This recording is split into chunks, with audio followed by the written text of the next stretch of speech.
They're very excited about the movie. It's nice to see you in person this time. Yeah, Last time was on Zoom. we had to do a Zoom thing. I know. I told my mom, she was like, you interviewed Eddie Murphy? And I was like, I did over a computer. I was like, because all that COVID stuff was going on. I know. You did SNL for years. You're obviously back here at 30 Rock. Like, do you have a favorite memory from SNL? I mean, look at Baby Eddie!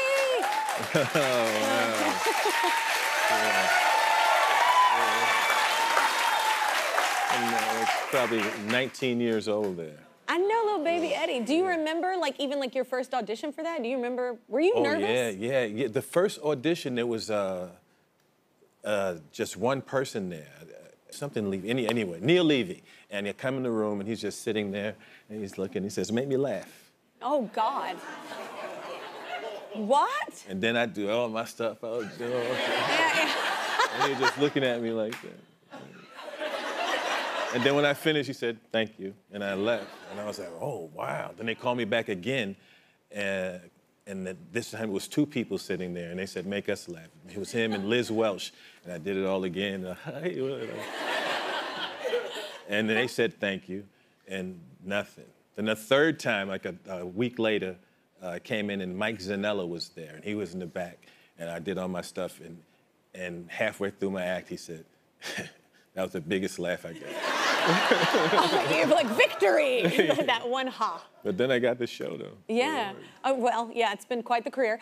So wait, do you think that you're ever going to do stand-up again, or like a special? We would love it. Just saying. Yeah, you know. Yeah.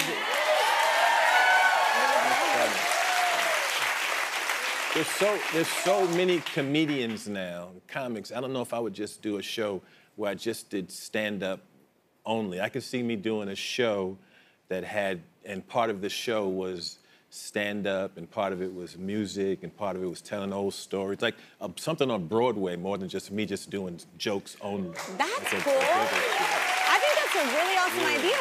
Yeah, I could see me doing that. Okay, so you started doing stand-up at 15, which I find insane. That's just such a young age to maybe get rejected by fellow humans. But how has comedy changed, do you think, like since you started and now? Yeah, back when I started, I wasn't even thinking about the whole rejection part of it. I was funny, and I just couldn't wait to get up on the stage and try stuff. And they used to have these talent show nights. It was at bars. It was the Gong Show was really popular in the 70s, and they would have Gong Show night at these bars. And you would go to these Gong Show nights. You could win $25. I would go in. I put a little mascara in my little peach fuzz mustache, and I'd have sunglasses on and go and say, "Yeah, I'm here for the talent show." I love And sometimes I would win. I love it. Yeah, I think we all were in all those talent shows. I used to do that as well. I actually love auditioning, and I love the challenge of that, of like getting a role. Yeah, do you love that process? The only audition I ever had was Saturday Night Live. I'm always, and actors here, they say, "Well, you only had one audition?" That's the only time I went through that process was there. That's how you know you are boss, when you have to audition for nothing. I'm like, what? So wait, okay, you've done so many iconic films. Like, what is shouted at you most? Like, if you're outside, like, what do people quote most? They oddly enough, they'll scream stuff from my stand-up act. Like I'll be out, and somebody say, "F you, Eddie," and I'll be She just said it. Yeah. And I'll be like, "Yeah, you too." Yeah.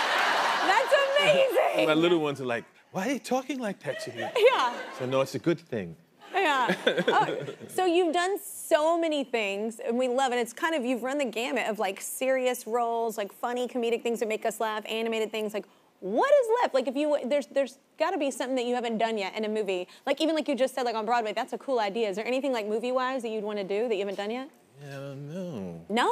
I don't know. Whatever happens, I have so many things in development, so many things take long, like this Beverly Hills Cop movie took 15 years to come together. Which is crazy to me. Yeah, why did it take so long? It just wasn't right. I thought the third one that we did was kind of soft. Yeah. Then we got Jerry Bruckheimer back involved. Who Never heard of him. No, just kidding, I'm kidding. Him and Don Simpson, they produced the original Beverly Hills Cop. Yeah. And when he got back involved, it just all came together. But there's so many things you'll be having in different stages of development, and they come along and come together. So I don't know. I don't know what I'm gonna do next, and I don't know what's happening. You know, but I'm here and Yeah. and open and available. All right, all right. I love it. I love it. Now, listen to this new movie, Beverly Hills Cop, Axel F. It's on Netflix starting July 3rd. It's so good. I have found a very cool new jacket that I got, the Axel Foley's jacket. I'm very excited. I'm very excited. It is so funny. That's actually one of my favorite parts of the Lego. Yeah, that, you know, that's my daughter that's arrested me. Yes. I love that. You know, she probably loved that, getting to arrest you. That had to be fun. Yeah. So Axel is back. Tell us about this movie. Why this script? You said the first few weren't great. No, I said the third. We did the first two were really good. Oh, no, I meant scripts, not movies. Oh, Obviously, no, the movies were great. Yeah, yeah. Well, they 8 scripts were not good. But not bad, they just weren't right. And I just wanted everything to be right. I was like, I'm not doing any more movies unless everything is right, especially something like Beverly Hills Cop, because this movie kind of like started that genre. Action comedies kind of started with that movie. Yeah. And it was the first movie to start a black person that was all around the world. They went to go see it. Yeah. Yeah. It is a huge franchise. I'm a big fan. So Joseph Gordon-Levitt said that y'all bonded over music. You connected over music. So what kind of music do you love, and what has inspired you? Oh, I listen to all different types of stuff. Me too. That's my favorite part doing this show is just singing whatever I want because I love a lot of different Listen genres. to all different types of music. My favorite group of all time are the Beatles. I'm a big Beatle fan. Okay, okay. But I listen to all kinds of stuff. Are you like, do you have a go-to? And then when I write stuff and I record stuff, it's all different types of stuff. Me too.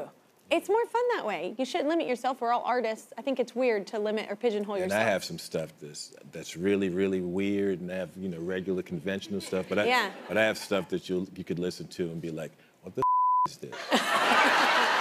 Is this you? Is this really you? I have all different types of stuff. Anytime I get an idea, I just lay it down. Yeah. Well, that's the way you should do it. What's like a favorite moment? I'm sure you've been around musicians a lot. All of my friends, you know, I have very few comedian friends. Most of the people in my social circle are musicians and singers. That's interesting. Yeah. Because I'm doing this job, I never was around actors, so I'm always around musicians, obviously. So I wasn't. That's interesting that you always. Musicians are cool people. Yes, we are. Yeah. No. What's like a favorite moment? Actors, a lot of actors, you know, got issues. have issues. Just so you know. Kind of crazy. So do musicians. But no, it's different with musicians. Is that like actors some actors, you know, can be weird. But most of my friends have been musicians. That's cool. All right. What's like a favorite? Do you have a favorite moment that was just like, oh my God, this was like that you can tell on daytime TV? With the musician? Like a favorite moment, like of meeting a musician or whatever. Of meeting, my favorite meeting a musician was when I met Paul McCartney for the first time. Oh, that's awesome. So nice. Yeah, he's so nice. Yeah. And I had made a donation to his charity that he was doing, and he just was super nice to me. I met him, went out to his farm, and he took me in the back where they had all this old Beatles equipment from stuff that they recorded stuff on. Yeah. And he played from Strawberry Fields, that ding, ding, ding on the piano. He had the actual piano, and he played those. It was ah! Yeah. Oh, I love that. Yeah. Yeah. I hear nothing but good things about him. He's just like the nicest man. Nicest guy. So I gotta say, like, this has been a minute since you've been shooting Beverly Hills Cop, right? So like action scenes. Different feeling now at this age than in your 20s? Yeah, I did the first Beverly Hills Cop. I'm 21 when I make that movie. Yeah. And that's it. Body's that's a little different. 42 years ago, right? Yeah. So how old were you? You're not even born. I'm 42 right now. So when you were just born, that's when that movie came out. And I was like 82 is when I was born, That's how yeah. old Beverly Hills Cop is. So yeah, when you do physical stuff, and they expect you to do physical stuff, and because I kind of don't look like my age, so that the director will be thinking, you know, hey, he can jump off that roof. And it's like, when I say, hey, I ain't jumping off no roof. That sounds like a horrible idea for my knees. Was it cool, though, to get back with former co-stars? Absolutely. Yeah. Absolutely. That was the cool part about seeing and that's another reason why the third one didn't kind of really work, was we didn't have everybody. You have to have everybody that was in those 2 movies. Yeah. So we got Bronson Pinchot, we got him back, and we got Paul Reiser, and John Ashton wasn't in the third one. We got all the right recipe. Yeah, the right chemical makeup. Yeah, I agree. So scenes in the car with Judge It was a little and John. surreal, though, seeing everybody. Yeah? But do you go back to, like, do you all go right back in sync with each other? We did have the chemistry that went, because the movie's on all the time, and we see it over the years, so it's just, once we got in the scene and was doing it, it was just like, it was just flowing. But I looked at them the very first day, and I was like, well, at least we still kind of resemble the characters. Well, Shaq actually did a little audition tape for this film. And thank you so much, Shaq, brother. Thank you so much for doing that. Oh, we're going to show them. Yeah, if you haven't seen it, here it is. Yeah, man. Take 2 and action. Axel Foley, Beverly Hills Cop, freeze. Okay, let's try without the banana. And it's Axel, not Shaxel. Shaxel. Axel. Whatever you say. Axel Foley, Beverly Hills Cop, freeze. Oh, you said it. Oh, my bad. Okay, I got it. Axel F cop, freeze. Can I just hear you say it right quick? Axel Foley. Okay, you got it. Yeah, I got it. Thank you. He's so Thank nice. you so much. So nice. And Yeah. thank you for doing that, bro. Really appreciate it. He's funny. You know what I love about Shaq? He's down, like, for the moment. We both did this thing. It was like a charity event. And he came out singing Since You've Been Gone, and I don't know what Shaq is joyous game. key he was singing Shaq in. is game. But he was down. Yeah, and Shaq is game. He's amazing. Yeah, those are my favorite kind of people, man, they can be all in and their Yeah. ego is aside and they just have a good time. Yeah, and you know when I see that thing with the Shaq that they just did, but the whole movie, they kept trying, I don't know what it is about that banana in the tailpipe joke.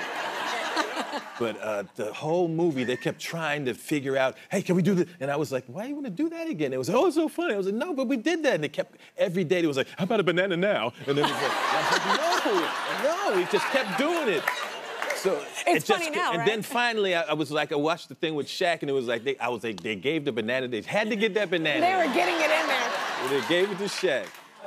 Oh my God, that's a really great segue for the latter half of this show. Welcome back, Eddie Murphy is hanging out. His new movie, Beverly Hills Cop, Axel F, premieres on Netflix July 3rd. Eddie has played Axel Foley 3 times before, and he has given us many memorable lines and scenes as the character. But Eddie's work is so incredible and so extensive, we wanted to go through some other characters and scenes as well. This is, and I sincerely apologize for the title, Eddie. This is, what do you see in here? What do you see in here? You felt about as cool singing it as I did about saying it. It's all right. Okay, how it works is a scene, get it, from one of Eddie's movies will appear on the screen, and he's gonna tell us what memories it brings back. So here's the first one. Okay, 48 Hours, one of Eddie's earliest. So what do you remember from this scene? Anything? I remember the tension in the room was real. It's like 1981. I'm 20 years old, and there was never a scene like that before where a guy went in the bar and took over the bar. So a lot of these guys, these redneck guys, they were like kind of like, hey, I'm not going for this. Yeah. And they were like pulling away, and the director had to say like, oh, no, he's supposed, but there was like this energy, like they didn't want to go along with it. And David Proval, who was on The Sopranos, a wonderful actor, he was my acting coach on that, and he got me through that scene. That's what I think about when I see that. Well, tension sometimes does create great moments, Yeah. I will say that. Here's the next scene. This is Trading Places. Oh my God. What do you remember from this scene with Dan Aykroyd? Look at their faces. No, that's with Dan Aykroyd and directed by the great John Landis. Yeah. And those, whenever I say, when people ask me sometimes, do you have fun making movies? And I never have fun making a movie. So the only time I had fun making a movie was Trading Places. Yeah? We had so much fun. We was laughing at Landis, the way he ran the set, and he was just so funny. And it was new. It was like I just got in the movie business, and Yeah, it I love was that. fun. Oh, that's cool. Well, here's the next scene. Coming to America. It's so great. What do you remember from this scene? Such a great one. Just how crazy the dialogue is in that scene. It's really crazy. It's just the dialogue is so crazy. It's funny when they cut outside and you see me and Arsenio's other characters talking, and you can hear on the inside the stuff you can listen to, what they're saying on the inside. It's way low. Even that's crazy. my favorite thing to do in movies is when I do these makeups and do multiple characters and get lost in it. And my favorite thing is if somebody doesn't even realize it was me. Like after Coming to America, Jesse Jackson comes up to me and he was like, "It's good that you're giving those old guys a shot in the barbershop." That was me. You're like, I am "What?" incredible. And the old Jewish character, people went years and didn't know that was me. Oh my God. Well, I that think means Oprah, I was talking to her about 5 years ago. She was like, "That Jewish character was you?" I was like, "Yeah." The old Jewish character. But I am the very great talented. Rick Baker, who's a genius makeup artist, who won multiple Academy Award. He won Academy Award for Nutty Professor and for Coming to America and for some other stuff. But yeah, he makes those makeups. And those makeups aren't like, when a lot of people do makeup stuff. When he does a makeup, you're lost and you're gone. You're totally gone. All right, here's the next scene. Okay, that's Eddie recording the voice for Donkey and Shrek, which is such a great... I love doing animated work. I love that stuff. It's so fun. We just started doing another Shrek. Yeah, we're doing Shrek. My kids are gonna lose their mind. I'm gonna lose my mind. Yeah, we recorded the whole first act a couple of months ago. Like any fun moments, like when you were recording? You know, when I'm doing those voiceovers for Donkey, it kind of goes like it's like a blur. And you go in and you do get it. Lost in it? Yeah, and I have a headache afterwards, and it's all really because it's really the Donkey is on 10, and all of it is, and he'll be singing and doing all that stuff, and so it's like the sessions are like a blur. You know, lots of times I'll hear the movie and I'll be like, wow, I don't even remember saying that. And I'll just stuck. Yeah. I love that you did that. And my character that I played was in this movie called Ugly Dolls, and literally my character Moxie is on an 11. I also happen to be on an 11, so like I left feeling fine. Like my natural, it's like I wasn't even acting. It was just like me in an animated form. So I didn't have a headache for that. Here's the last scene. This is Dreamgirls. Yeah. This was so great, man. Yeah. So what do you remember? What do you remember from this scene? You know, I don't know about that scene. I was tripping over the whole movie that I had these amazing singers in the movie. Yeah. And I have the most musical numbers in the movie. And you're like, my character has the most. I do the most singing and all. I'll be singing the scene. And you got Beyonce and Jennifer in the back singing background. And that's incredible. Yeah, and that was always a trip. That's funny. Okay, I'll do it now. You'd be like, "You sure nobody ain't gonna scream out boo?" Well, no. You did such a great job in that movie, man. And Anika Noni Rose. Yeah, Anika. I actually worked with her once. She's so crazy talented. Such a wonderful All of actress. those women are so incredible. Well, everybody give it up one more time for the incredible Eddie Murphy. Beverly Hills Cop, Axel F premieres on Netflix July 3rd. Be sure to check it out.